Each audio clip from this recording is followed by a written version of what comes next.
name is Solomon Kleinsmith. Hi, my name is Jessica Eise.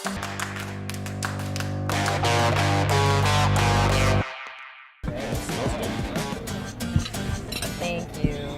Here we are in Thomasville, North Carolina. And yesterday we departed Tampa to head to the Democratic Convention.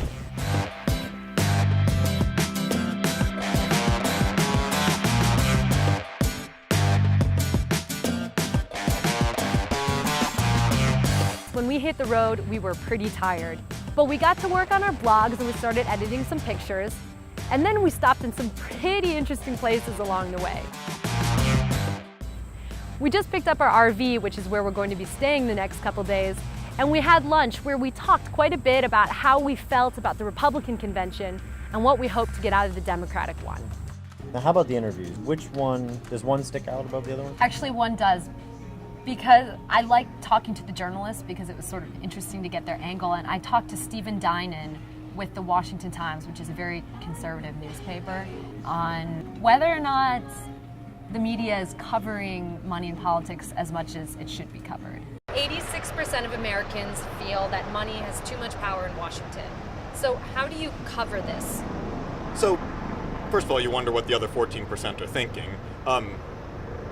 There are a bunch of different ways. You start off with, I cover Congress as my main thing I do, and in Congress there are always bills going on, and so the question is, you track where the money is going from the people who are involved in those bills. You have lobbyists on all sides of the issue, and you have people giving to the members of Congress. So you go back and you look at the records about who's given to whom, and you figure out if that has anything to do with which direction they're going on their votes. The sad part is that it's so messy, so complex that no reporter out there has a good handle on it all, and a lot of these groups are sort of counting on that to be able to get away with things. Can foreign interest groups give money to a 501c4, an American 501c4, that can then donate that money to a super PAC? It's a really good question. I've seen the arguments on both sides. I actually don't know what I think of that right now. If even experts don't know if this is going on or what's happening, that doesn't seem like a problem. Like a big problem, maybe? I don't know. I don't know how to answer that. I mean, I guess I would say, right. The question is, given that there's no evidence that I've seen that it's rampant, it may be possible. And I guess it's the sort of thing where maybe there will be a lag time. Maybe 2 years from now we'll realize that it was a problem. As of right now, you may be right that there's no way of necessarily knowing right now that it's going on. If you're trying to find hypocrisy there, it's everywhere in this issue.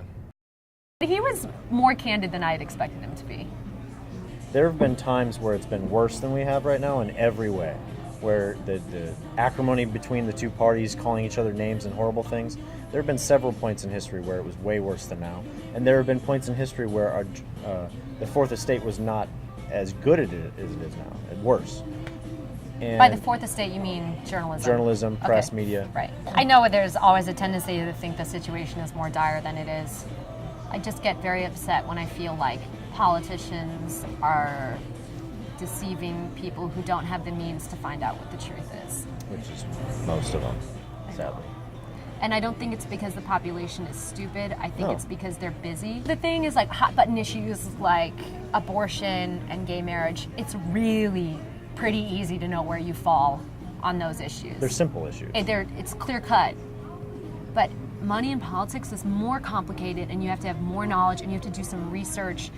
And let's be honest, who really wants to spend their free time, other than you, who wants to spend their free time going home researching campaign fundraising rules? It's a fantasy to think that somehow we could convince a majority of the public to put in a significant amount of time to do research like that. It's not going to happen. It's the job of the gatekeepers. It always is. And it's the job of the politicians.